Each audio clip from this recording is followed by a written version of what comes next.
welcome back to another installment of If It's in the Mind, It Can Be Managed. As I've always said in the podcast, we're always trying to focus on workplace wellness, mindset and mental health, and how coaches can grow their business by using the tools that are out there that can just really give us all that information that we need to be able to grow and thrive as coaches. I have openly said in a lot of the pre-chats, I use the podcast as a networking tool. And I think that's a really powerful concept for someone watching the podcast go, I never thought about using it as a networking tool. And today is the perfect example of me using this as a networking tool. And I want to show any coaches and especially people in the business area. Actually, it's a really simple concept with creating organic growth for everybody. So this is what we're going to do. So as if you are on blind date, Donna, I don't know if you remember blind date, I do. but introduce yourself, tell us who you are, what you do, and why you're here.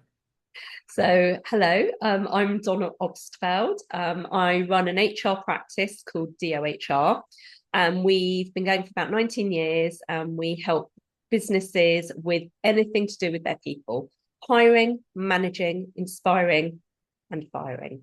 Hopefully, less of the firing, more of the hiring and inspiring, but anything to do with people within business.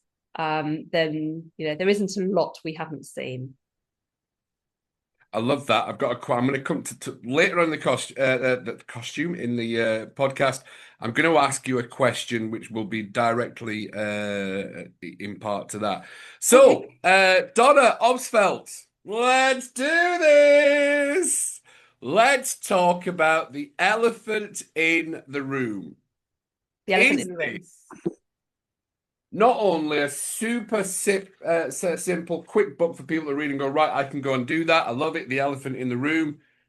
There's so many concepts of what we're going to talk about. It's not just about how do you tell somebody that they smell. That's not it. That's not it. That will That's be not it, but that's the that, one most people associate with. that'll probably be the title of the podcast, but that's just clickbait. So what we're actually going to talk about is handling difficult conversations, which is major. It is. It's a big part of running a business. I'm not always the best at it. In fact, I will impart when I'm not emotionally invested in something, like I hope that person likes me, or I really like this staff member, then I generally remove emotion and the outcome and just say, look, there's something we need to have a chat about. And that's maybe a quick actually giveaway right there is actually if you remove yourself from what actually the problem is, and we look at actually how you're going to be able to, this conversation's actually going to create so much positivity, so much choice, and so much many beneficial outcomes for actually everybody involved, then there'll be no more difficult conversations. There'll only be conversations that need to be had. But we are going to talk about handling difficult conversations. And I'd like to aim it as a manager, if that's possible, because I think Yeah. management are maybe needing a bit more coaching. So, as you very rightly said, putting that word difficult into that title already starts people getting nervous about having that conversation. Um, they're already psyching themselves up and making this conversation potentially bigger than it needs to be. However, you're dealing with people and you never know how somebody is going to react to a certain situation. And I think it's almost the fear of the unknown. So a manager may have complete confidence in themselves, but just not know how the employee is going to act.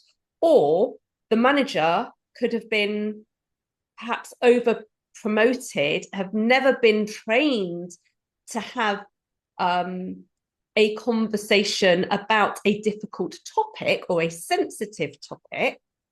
And therefore, they're going into it the first time, never having practiced, never having been given any guidance on it, and perhaps trying to manage someone who they used to work with, or that they're still going to need to walk away from that conversation with a working relationship with.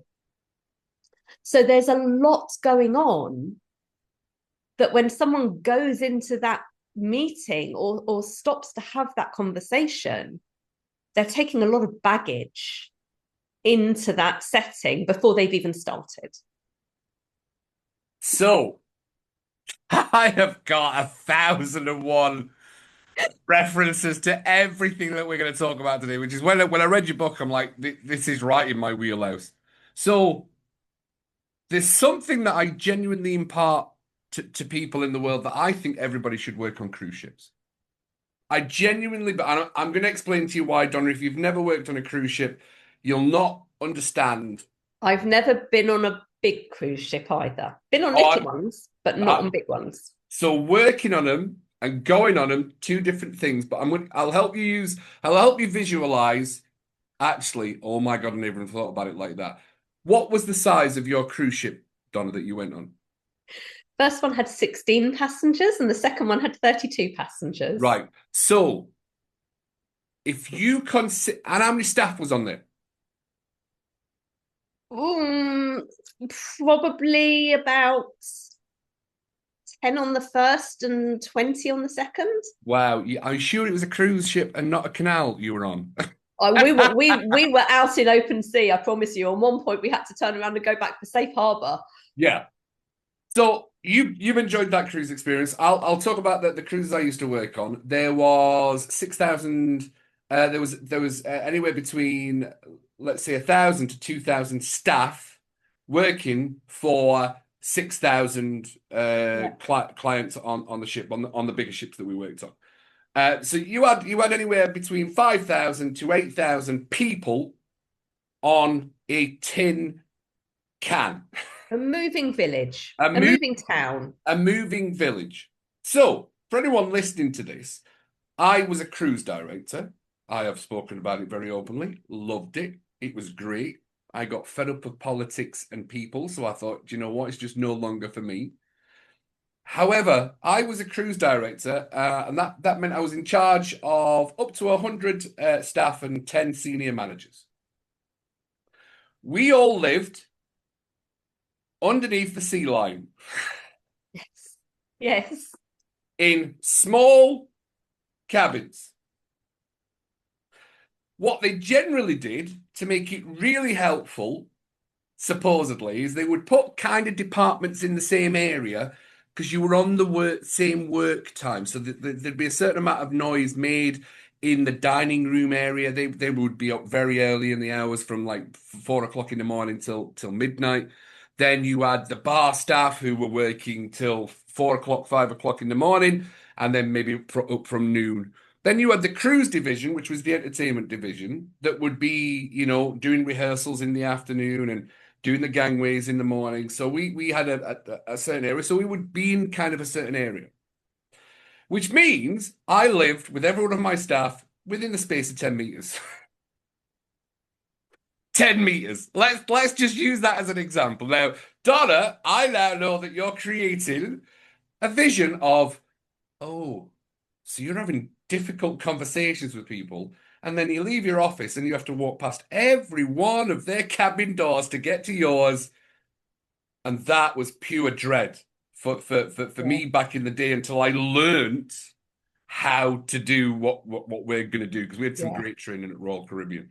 It's not So like you can leave it at home. It's not like there you it can leave is. it at That's work and the go one. home. You Yeah. you live in London, you get on a train, 2 hours, and you're back at your house, and then everybody's on the other side of London, wherever, or Yeah. Scotland, wherever you work. There's no close proximity whatsoever. 13 years working at Royal Caribbean and having a heart and caring about people, knowing full well that they did not take that feedback well in any way whatsoever. And I have to walk past on tippy toes to get back to my cabin so I can have a little bit of sanity. So that's how it was on the ships. And I did that for Mm. 13 years. You become institutionalized and it becomes the norm. So it's not even a problem. However, that amount of stress that put on us was a hell of a lot. And I'm not complaining. I think it made me an extremely resilient person. So there's having conversations on cruise ships. And then let's do it Donna's way, because Donna's actually a really cool way of being able to do it. And I did enjoy the book. And when you were talking about we put the word difficult in, then it was kind of thought, oh, that's tip number one, whether you agree or disagree, Donna. actually is if you remove the outcome and the expectation of you, how you think they're going to react, act, and respond, you actually remove the anxiety of the conversation because you just have to stick to the non-emotional fact of this is the problem. Yeah. So this little guy, who is the elephant in the room, Yeah. he's called Frank. And the reason he's called Frank is because we want people to be having frank conversations. Where did Frank come from, by the way? Not the elephant, the word Frank. My granddad was called Frank. He was lovely. It was a competition that I ran on LinkedIn. Love it. And all sorts of names. It was a name the elephant competition. And yeah, somebody came up with Frank. And then when I put it out to a poll, that was the name that won. So, but it's all about having frank conversations. And whether it's about somebody's body odor or somebody's performance or somebody's, Valentine, let's go there this weekend. Whatever it's about, you need to have a frank conversation with somebody. There's no point in shying away, from the way somebody is feeling or the way somebody has behaved. Sometimes people just aren't even self-aware enough to have realized that there is a problem. And sometimes they are mortified to find out and really appreciate the feedback, the frankness of the conversation. Sometimes they will turn aggressive. And we've had plenty of conversations where people have turned massively aggressive. And, that's normally a defense mechanism. Yeah. That's normally someone's fight or flight reaction. Correct. And that's the fight reaction kicking in. Yeah. And depends what is being discussed. So if you are doing an investigation into sexual harassment and you are having to tell somebody who is perhaps married and the father of 2 young kids that they have been accused of sexual harassment in the workplace, they are not going to respond well to that. If they haven't done it. Even if they have done it, they still don't respond well to that conversation. Right. So I had that happen quite a bit, actually. It was brutal because I knew he hadn't done it as well. So I'm right. I'm going to I want to set a scenario. There is a scenario from my past, but I want Donna to go, right, this is how you go from start to finish on this, so that somebody's going to walk away and go, right, now I know how to have that conversation. There is a service industry person within the company structure who is facing guests, who is and has openly discussed that they are going through the menopause. And that employee is having some emotional negative outbursts with guests in public spaces on a daily basis. Okay. How does Donna go from start to finish dealing with that employee? Okay. The first thing is, obviously, am I the line manager or am I advising the line manager? So in our work, very often we try and empower the line manager to have that conversation rather than us as external HR having that conversation. If you suddenly get called into a meeting with HR, that can be already setting off on the wrong foot. So we would be saying to the line manager, look, you're the one with the relationship. You need to be having this conversation. The first thing you need to be thinking about, unfortunately, in this day and age, the first thing you need to be thinking about is that if handled wrong, it could end up in an employment tribunal. Correct. So because you've been made aware that this person is going through the menopause, right. Therefore, potentially, although the menopause isn't a protected characteristic in its own right, somebody wanting to take a claim could use both age discrimination and gender discrimination, or bullying or harassment or whatever it is. In the book, seen it. So those are the first kind of things that you need to be mindful of, but not be governed by. So that, you know, it doesn't stop you having a conversation. It doesn't stop you being supportive. It doesn't stop you being empathetic. It doesn't stop you from taking action. And that's the first thing to bear in mind. The second thing is that I would always try and act as close to a situation happening as possible. So it's very difficult to say to somebody, oh, you know, that outburst 2 weeks ago, that wasn't acceptable, right? So the idea would be to pick up on something as soon as it's happened. So you see or you hear something which is off, let's just say it's off in whatever shape or form and to whatever degree. And I would at that point be saying, right, pull the person over, pull the lady over and say to her, are you okay? Tell me what just happened. So 2 really open questions, the first one caring, the second one inquiring. Okay. Are you okay? Tell me what just happened. I would also, depending on the situation, make sure that somebody else goes and deals with the client at that point and makes sure that your customer service is being dealt with and that the customer client isn't going to blow it out of proportion and make it even more difficult or sensitive. So take the individual to somewhere where you can have some kind of confidential conversation, but where the person isn't feeling trapped. You don't want to go into one of those tiny little 1 meter bedrooms that you were just describing. That would be inappropriate. Hell no, yeah. But to go to somewhere where you are not going to be overheard by customers, other staff members, somewhere sensitive. Get them a cup of coffee or a cup of tea or a mug of hot chocolate. Sit them down and what happened? Talk me through it. And really make sure that you understand what led up to it, how the person's feeling, why they behaved the way they behaved. In some ways, this forms part of your investigation, but you're doing it in the moment. You're doing it as close as possible to the incident so that what you're getting is a real picture of what happened, because the longer you leave it, the more somebody plays over a scenario in their mind and the more the situation gets altered. Whereas if you do it as close to the time where it happened, that's obviously better. You've then got a decision to make. The decision is, what do you promise to do with that person? Is it, we'll have a talk about this tomorrow when you're feeling a bit better? Is it, look, I think you need to take a break. Why don't we stand you down from duty for a few hours? Why don't you go and get some rest? Is it, have you got any support? Who's helping you through this? You've told us that it's a menopause.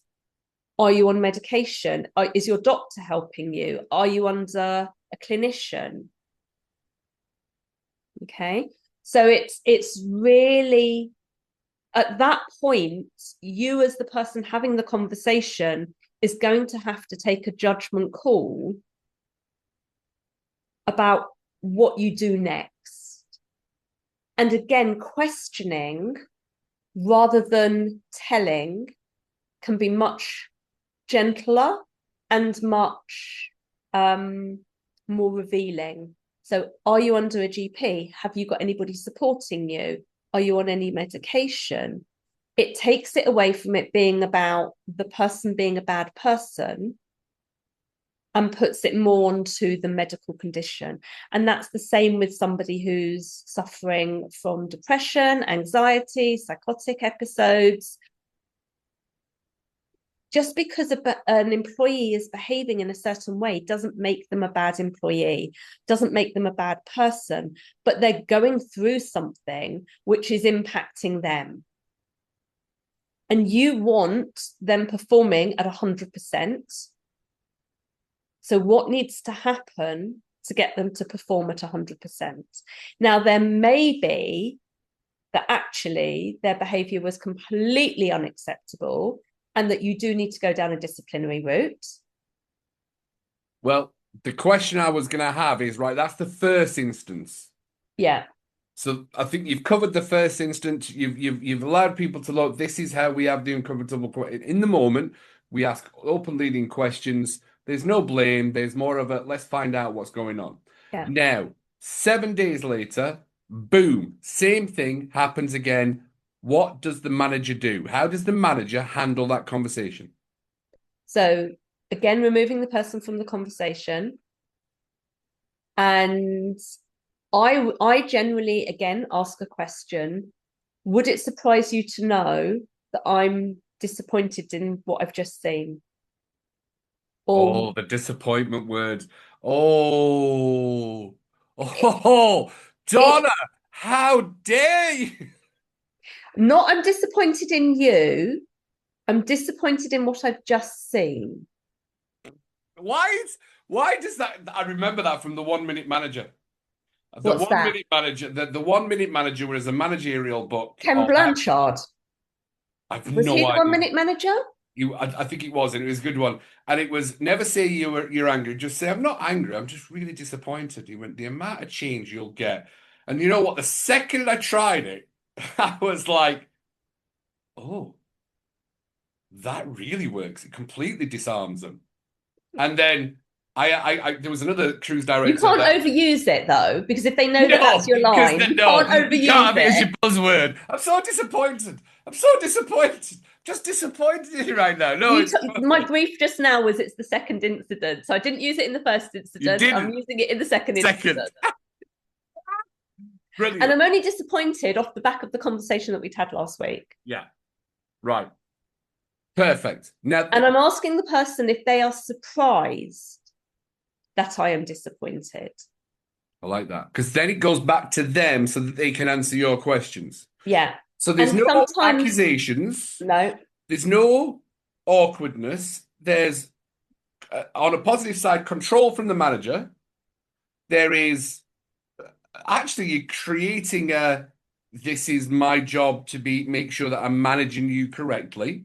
Yeah. So there is a hierarchy to it, I suppose. I can hear the hierarchy in it, so that that's respected. There's respect coming from the manager to the employee as well. Quite often, what you then get is I'm really disappointed in myself, or I'm surprised that I've behaved that way, or you'll get something will open up that will enable you to have that next part of the conversation. And that next part of the conversation is, what do we need to do to change this? Or do you think this is appropriate behavior? Or again, it's this questioning. And sometimes it's, if you were in my shoes, what would you be doing now? And So quite it's often, the best question. sometimes people will come back and they'll say, oh, well, I think you should fire me. And I've had people literally say that. There's Actually, nothing I more can, than normal, to be fair. Yeah. there's nothing I can do about it, so I think you should fire me. And I'll turn around and say, well, that's not the route I was going down. I think there's quite a lot that can happen between now and that point, but we need to work together on this. Or, as you are aware, there is a formal process. And I think we're looking at starting that process to ensure that you get the support you need, and so that the standards and expectations are clearly set on both sides. So what are we going to do?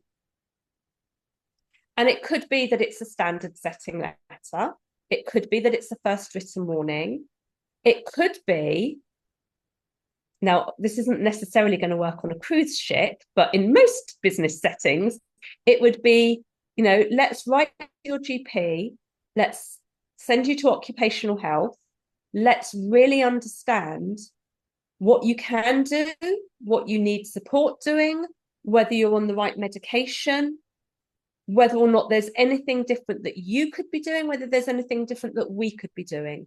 Do we need to change your duties?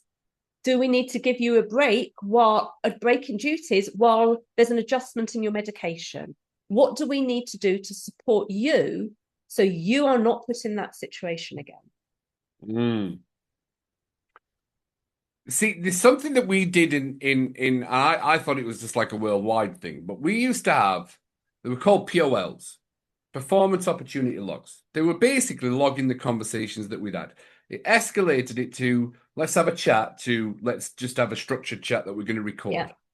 And I remember this, and this, I still live by this, but from way back in the day, it was for every one negative, there must be a minimum of 3 positive comments in there. There's got to be minimum. You can't just have, and there was only one employee that I was like, the only positive I can find right now is that they woke up this morning, to be fair. You know, when you get that one, seriously, no.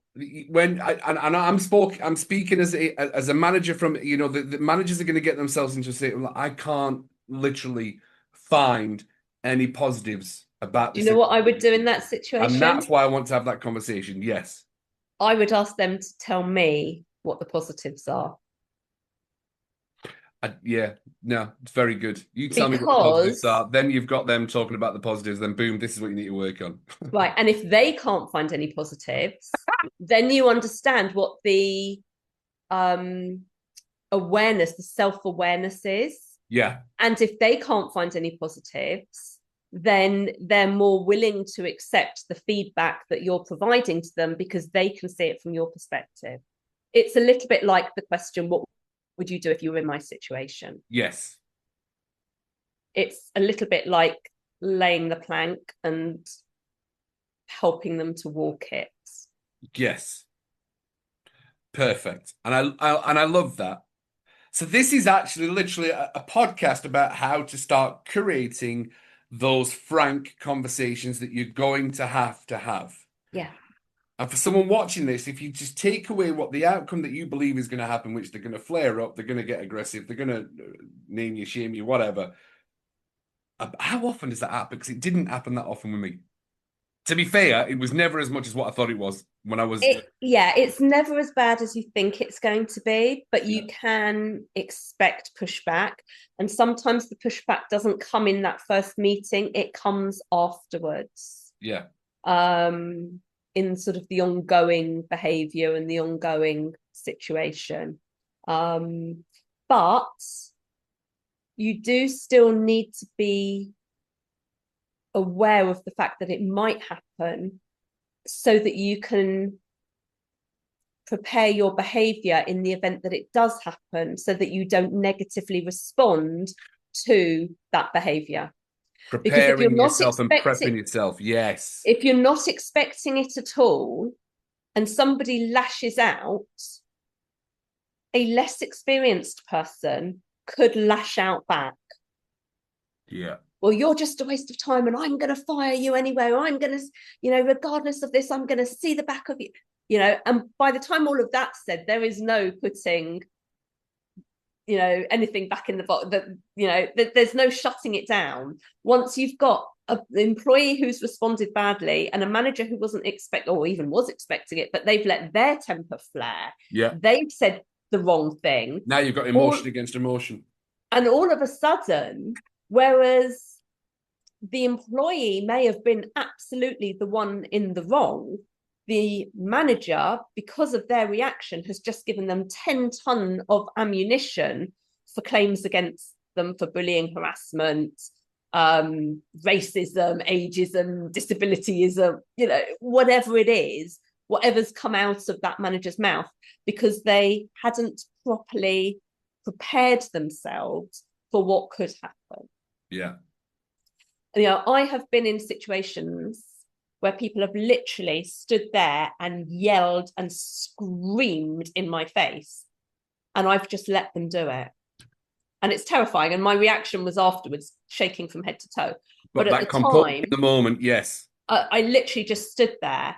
And when they stopped, I literally said, "Are you done yet? Do you feel better?" That's a great technique for disarming arsehole. And the person just stood there and looked at me, didn't know what to say, and walked away. And sometimes, I mean, literally, my hands were down behind my back, absolutely shaking like this, digging my nails into my hands. But the person in front of me couldn't see that. But you have to be able to control yourself in that way, Yeah, to I be totally able that. to not expose yourself to greater risks or make the situation worse. Yeah. And when I talk about exposing yourself to greater risks, and I absolutely hate to say this, and I know that we're not in the US, and I know that gun crime and retaliation is a lot worse in other countries, Yeah. but you do hear increasing stories now where people retaliate. Wow. Which is brutal, isn't it? It is. It's such an oh God, and yeah, I know we're not in America and things like that. And I know something just happened in Canada and stuff like that, and we never really know what. Something's just happened down the road from me here as well. But there's a lot of knife crime in London, isn't there? Well, that's exactly what's just happened down the road. Yeah. Less than half a mile from where I grew up. Bless. And that was a retaliation amongst teenagers.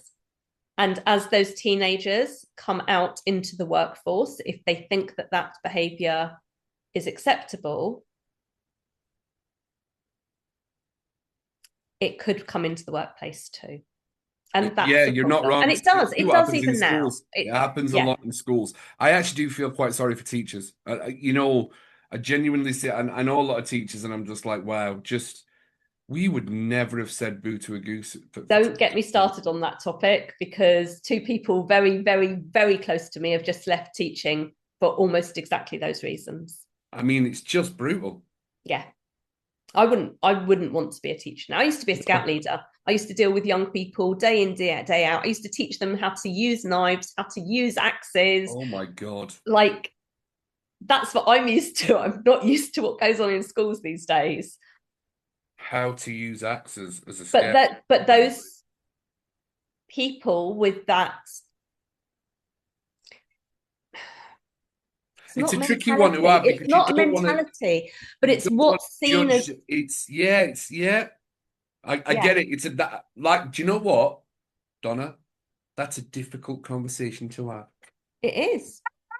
It is. And you don't want somebody not taking on a promotion for the fear of having to have a conversation or putting themselves in harm's way.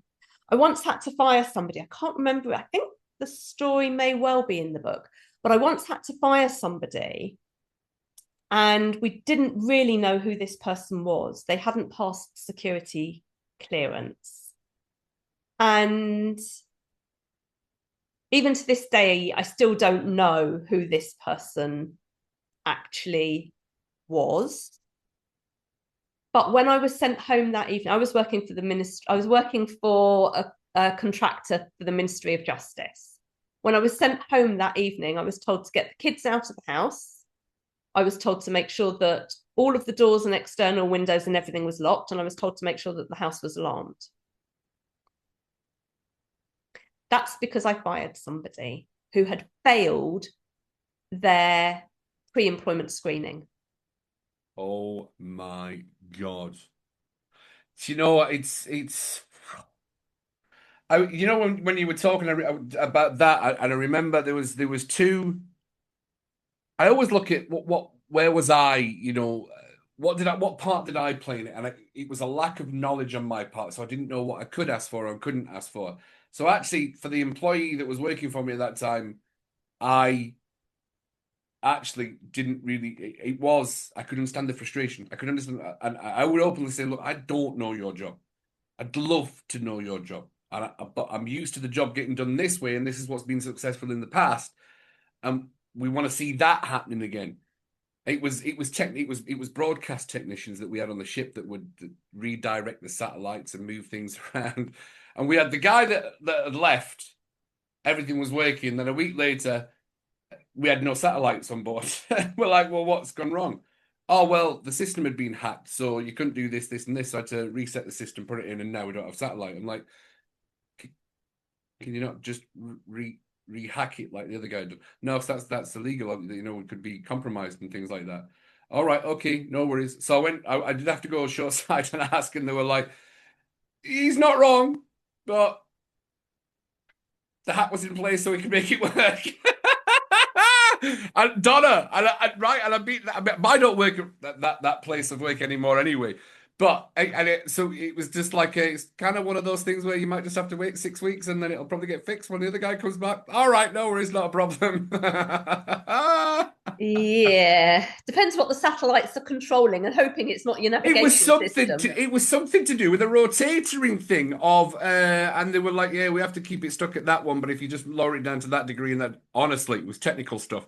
I'm tits and teeth, Donna. I've always tits and teeth.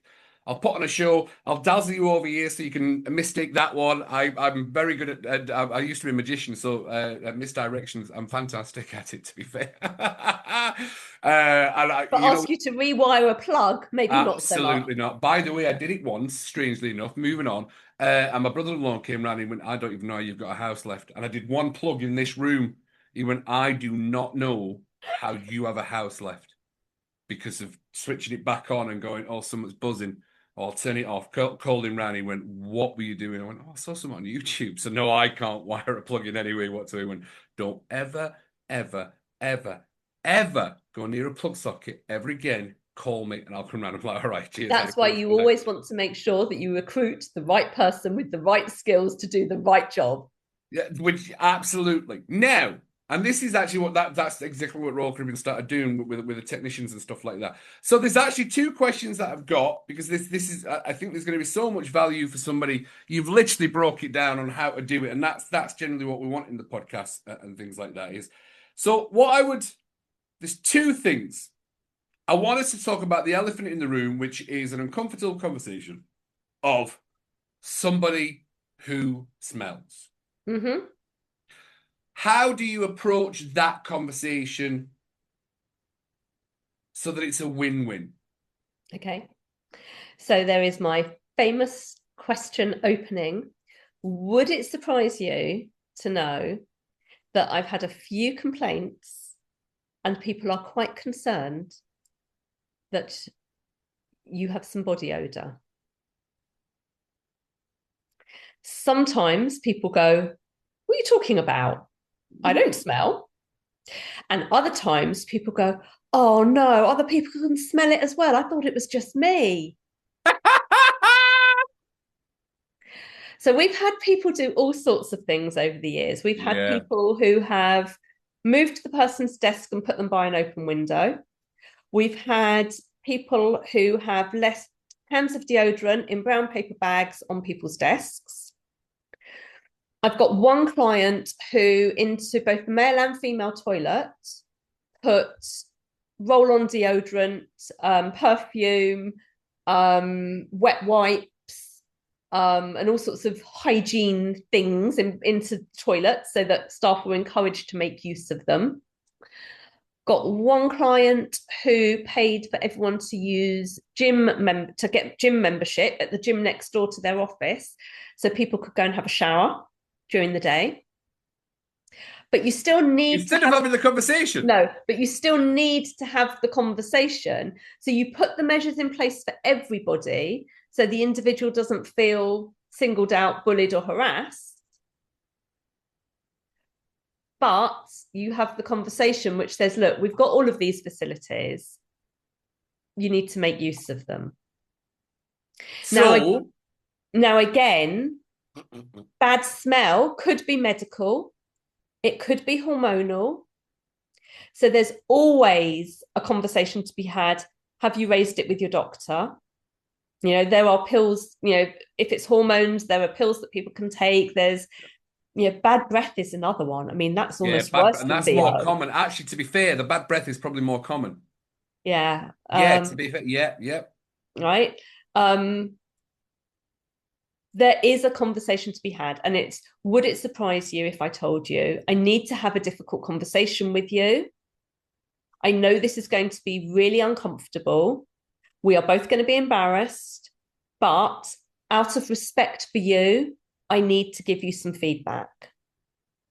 Okay, that's another way to have the It's a conversation. good opening line. I get it. I'm hearing it, and I genuinely want I want another manager to be able to watch this and go, right, I can start doing that now. Thank you Yeah. so much, Dom. In one situation, it was an Indian lady who, when she got home, she was cooking for the family, and there were lots of strong garlic, ginger, lots of curry smells. And actually, it wasn't her that smelt, but the clothes. It was. I had. Do you know what? That's. I remember I had to have the conversation with somebody about that, and it was. It wasn't him. It was his clothes. He'd not been washing his clothes enough. So Yeah, as we did that little man, and he was so lovely, but he went, "Cuddy, I'm so sorry." I went, "No, not a problem at all, mate. Genuinely, I just have to have these conversations, and we just need to get it fixed because it's, you know." He went and he went, "Oh, I think it's my clothes." I went, "Just try washing them. Wear them once and put them in. You've got enough money. We can get you more uniforms. So you've got a change of uniforms. We don't have to wear them. We were working in the Caribbean for about. yeah, I mean, I sweat. But I am. I've said this in another. But I'm a huge guy, but I never smelt when I sweat because everyone's different. There's different things yes, going on. Just yeah, because you sweat doesn't mean to say you're going to stink and stuff like that. But we did work it out. It just wasn't washing his clothes enough, and once he started doing that, the yeah. smell went away.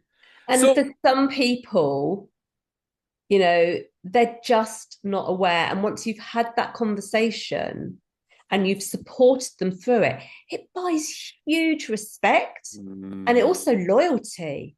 You know, yes, it people did. appreciate the fact that you've Yeah, had that conversation with them, that you know, you've raised a difficult topic. The other thing I often say, depending on who the person is I raise about their own credibility with their colleagues and their reputation.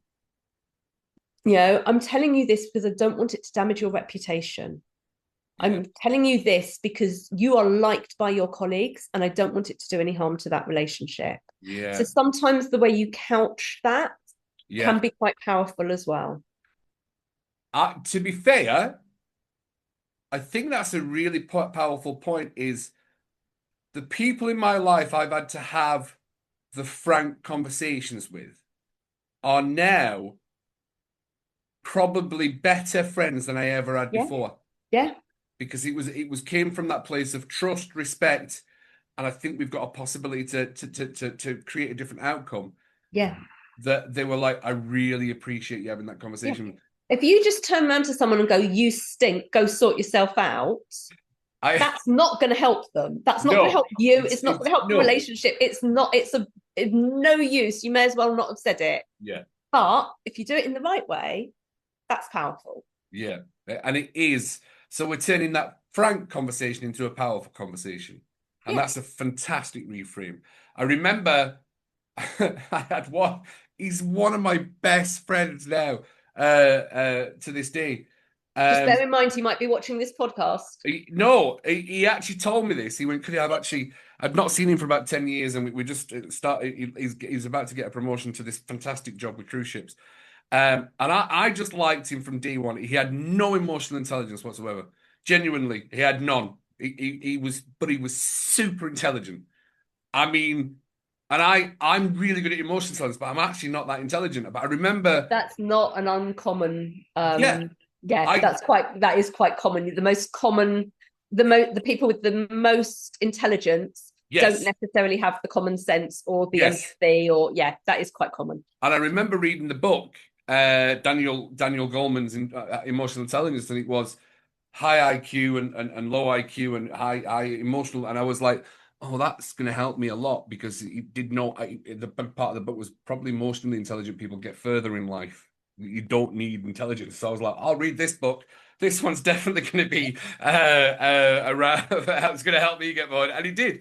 And once you read that book, I was like, oh my God, he's so smart, but he's absolutely so stupid with his emotions. Just, he just could, honestly, he's just his anger and his cockiness. When I first started, I'm like, dude, just honestly, is there any, I can't take, I just do this, and this. And I had to have a conversation with him once. And we'd built up to that area because I absolutely loved and adored the guy from day one. I must have built up that I could have a candid conversation with him. I'm like, look, I'm going to be honest with you right now. One day you are going to run this company, but at this moment in time, you're being a dick. I'm just going to tell you, you are actually being a dick. And he looked at me. I think his bottom lip quivered. He went, "Screw you." I said, "No, that's fair. That's fair." And he said, I just saw him about a month ago, just before Christmas. We had a good chat with Cuddy. The one thing that just stuck with me for the rest of my life was when you said, Cuddy, I know you can run a company, but right now you're being a dick. He went, you were so right. He went, and look at me, I'm about to go and run a company. I'm like, I know, I told you that years ago. He Yeah. says, honestly, he says, the amount of people I've now seen Daniel, he'll not mind me saying his name, Daniel from 5 years ago. He went, oh my God. He says, I was that bad. I'm like, yep, you really were. But I knew you'd got everything else going for you. He went, yeah, it's just emotional intelligence, isn't it? I'm like, yeah, it's always emotional intelligence. Work on that first, and the world will open up to Yeah. you. And Yeah, and it's something that people can work on. it is. Yes. IQ isn't always something that people can actively work on. EQ Yes. is. Yeah. I love that conversation. Right. So this has been a phenomenal conversation, Donna, and thank you so much for your time. From Donna's point of view, the Mm-hmm. world of Donna and Frank, would there be less people leaving businesses, or what would be the solution? What's Donna's solution for people leaving businesses more? What's Donna's solution for that? What's the best way to prevent people leaving? Because I used to, the old adage for me, and I totally agree with it. It's just a me thing. Is people don't leave businesses; they leave bad management. Yeah. I never left Royal Caribbean. Royal Caribbean was a fantastic company. Just certain managerial things, I was like, nah, screw that. It's just not for me. Absolutely. My first and second job, probably more my second job. Yeah. I saw myself being there for life. Yes. But I got a manager from hell. Yeah. And I turned around to my director and went, either my manager goes or I go, but I'm not working for her. And there was a whole situation, but in the end, I just turned around and said, look, I'm not putting up with this. Yeah. And I left. So I'm Yeah. 110% behind that statement. Yeah. I think there comes a point in time where absolutely everybody will leave a business, including the business owner. Yeah. Whether that's because they sell it or because they pass it on Yeah. to the next generation or because they pass away, at some point, everybody leaves the business. At some point, the only way that people can progress is to leave a business, because a business isn't going to offer somebody the next step on their career path. So those people, you actually want to help them leave. You want to help them progress. You want to help them find the next role, which is the right role for them, that's going to take them to the next level. Yeah. What you don't want is people to leave while they still have the ability to add value to your business and your business journey. And you don't want people to leave for the wrong reasons. So you don't want them to leave because, they don't like the environment, because they're not happy in the job, because they're, being picked on, because they don't feel valued. So it's all about understanding what makes people tick. It's about having regular review meetings with them, but it's also about positioning yourself as an employer of choice.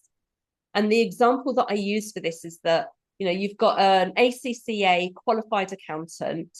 They have the choice of which accountancy practice they go and work for. There are thousands of accountancy practices up and down the country.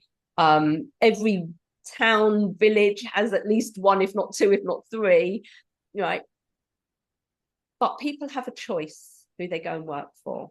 Yeah. So what you've got to do is position yourself as a manager, as an employer, as being somebody that people want to work for.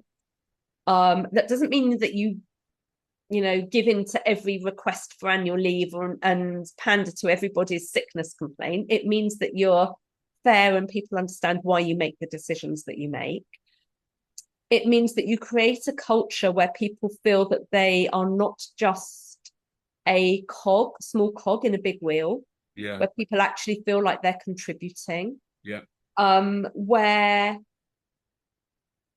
everybody is engaged. And I don't just mean motivated. People can come to work because they're motivated by the money that they get paid at the end of the month.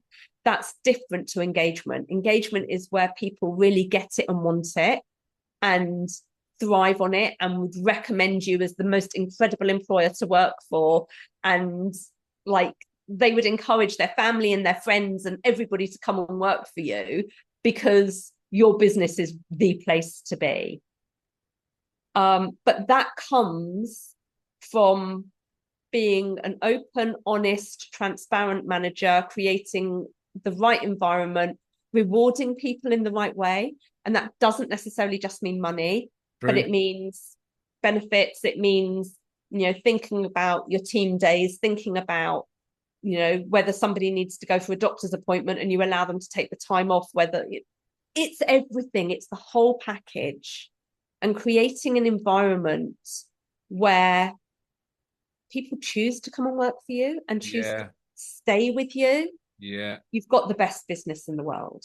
Would you say who do you think has that down to a T? Good question, right?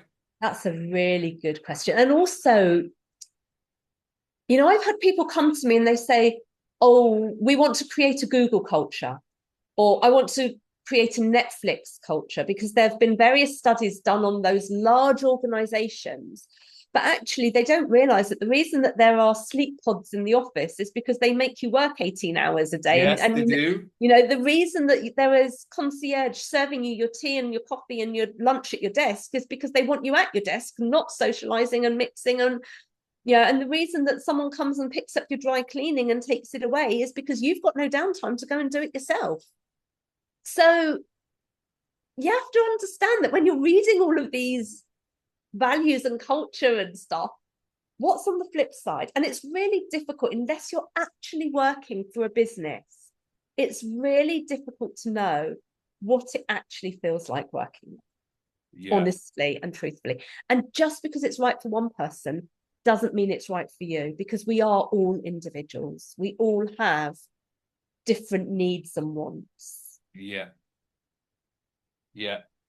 I think one of the biggest things, especially when it comes to benefits, is the variety of everyone's got different needs. Not everybody's money orientated. Some people are charity oriented. It's understanding people's emotional needs more as well. I think that's often understated, because you can, if you're good at what you do, you can technically work wherever you want. And while somebody may have all sorts of rights to have time off for childcare and paid time off for this and unpaid time off for that because they've got children, what about those people who've got elder parents, elder care responsibilities? There's no real legal obligation on employers to give staff time off. They're just beginning to think about it, but there isn't really, not in practice. But some people are the sandwich generation, especially as people are in work for longer. They are balancing the needs of their children, their grandchildren, and their parents. So, back to my original question. Which business do you think has a good setup? I know it's not an easy answer, but from your perception, who do you think's got it nailed? Actually, so I'm closely aligned to an organisation called the Entrepreneurs Circle. All right, I see them pop up on Facebook. Good. So you should do.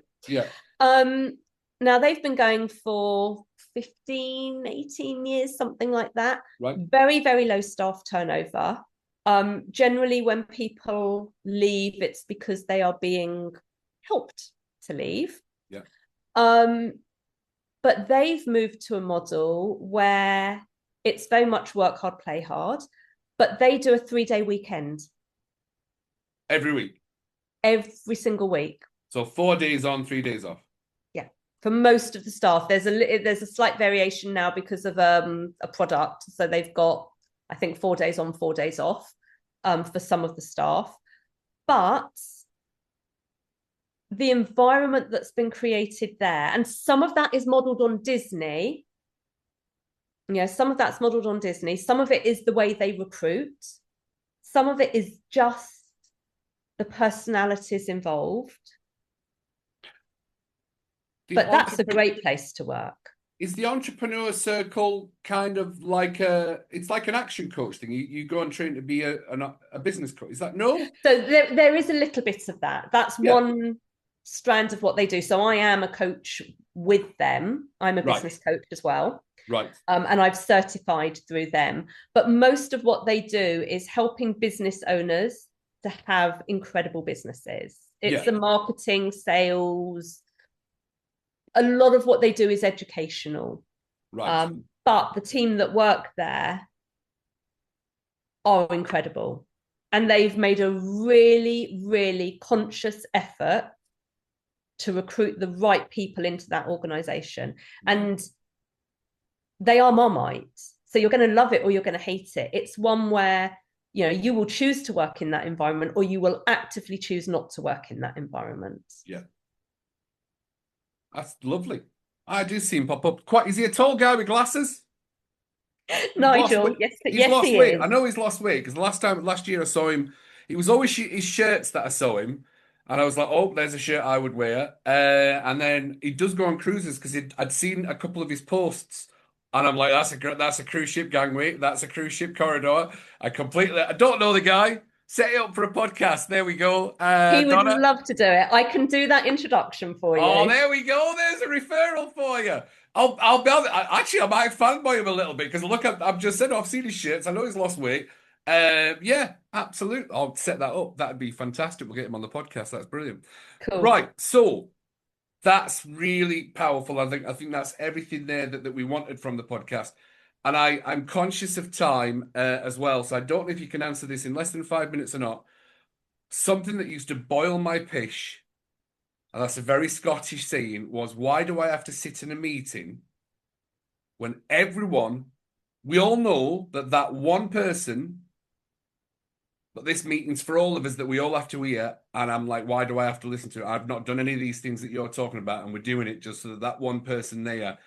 Why does that have to happen? Because that for me is a performance thing, boils my pish, and I'm like, I don't know why I'm sat in this room. Because then you start, when I'm sat in that room, like, there's that little monkey mind that pops up. I'm like, actually, are they talking about me? Could be talking about me. This is a very general chat of this is not allowed anymore. This is not allowed anymore. And let's stop doing these things. And I'm like, I don't think I was ever doing it. So is that not one of the most demotivating things that you've got 6 people in the room for that meeting? It's multifaceted. For the one person. It's why does that happen? Okay, so it's multifaceted. Yeah. So it is about not singling out an individual, so they can't turn around and say that they've been bullied or they've been picked on, or you're making an example out of me. So that's the first thing.